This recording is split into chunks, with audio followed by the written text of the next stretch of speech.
สบายดีพี่น้องวันนี้มาพบพ่อกับน้องตูนสาวลาวคือเก่าเนาะวันนี้สตูนสิพาพี่น้องไปเฮ็ดเวียกรวมเนาะเวียกรวมเป็นหยังเวียกรวมไปเฮ็ดหัวโรงเรียนเนาะไปเบิ่งกันเลยว่าโรงเรียนเฮาน่ะเขาเจ้าสิเฮ็ดหัวตอกน้ำเนาะแล้วก็สิไปเฮ็ดนำเขาเจ้าไปจับไปบ้านน้องเขาเจ้านั่นแหละแล้วเขาเจ้าสิพาเฮ็ดหยังแหน่นั่นน่ะไปกันเลยป่ะ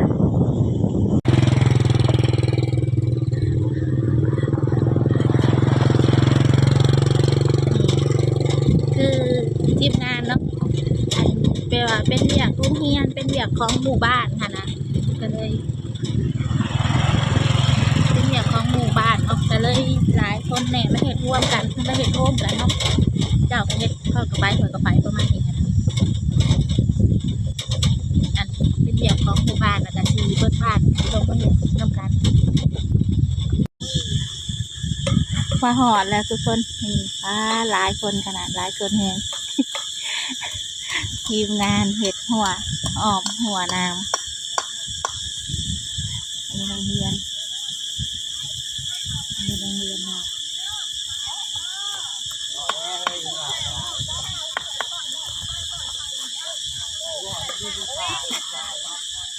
จังเป็นจัดการกับห้องซะนั่นอันไหน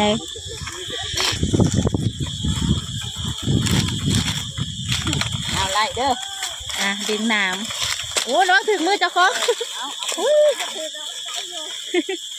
ป้าดึงไปแล้วปุ่นพี่น้องมาทบพี่น้องมาเล็กเข้ามาลูกเล็กทบกันซอยกันพี่น้องอันนี้เป็นโรงเรียนเนาะเป็นเห็ดเวียกรวมในบ้านเขาจะชีดิงกันแบบนี้เลยนะ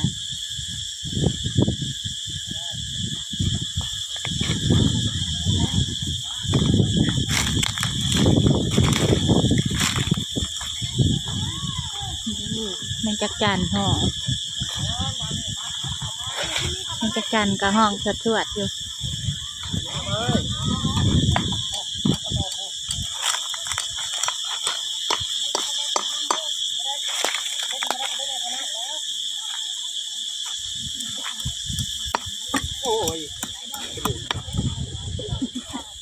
แค่นั้นละบ่า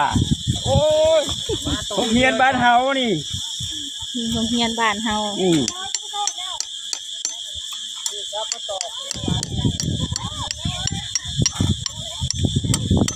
อะไรมึงมาเข้าต่อคนจะพลาด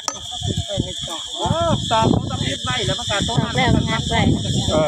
งานไว้แล้วไอ้ทำเขายันงานไว้ก็จะป้าแล้วยันได้ตอบเป็นตะปูทรายเด้อคุณเฮาก็เห็นเป็นเด้อเป็นงานอะไรเนาะ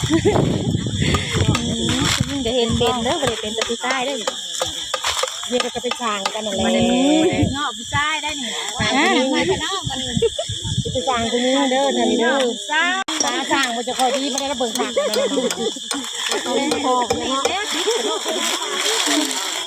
ตาสร้างบุดี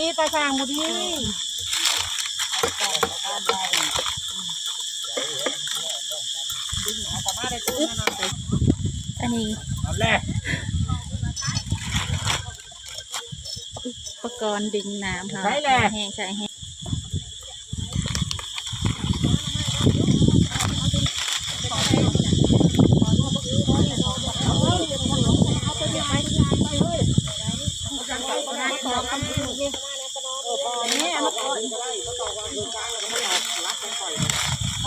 โอ้ยอันนี้ก็หน่อยแท้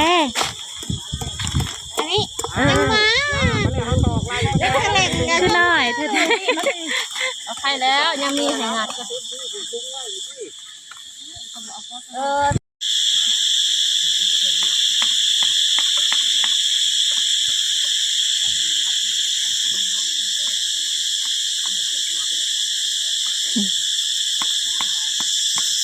แมงจักจั่นห่องลายดีเนาะ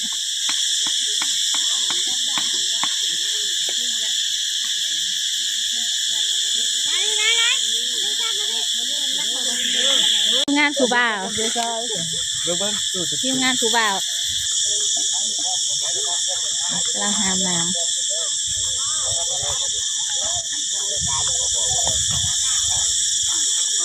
เ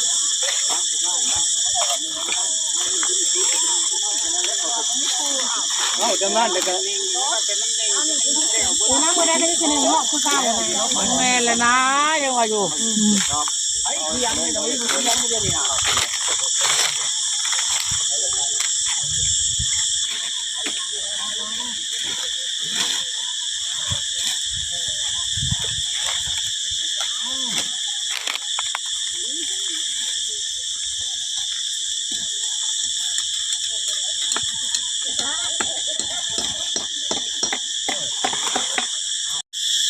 ถ้าตุนสิจบคลิปไว้สำนีก่อนเนาะทุกคนคลิปหน้าจะมาพอกันใหม่เนาะบ๊ายบายจ้าสบายดีจ้า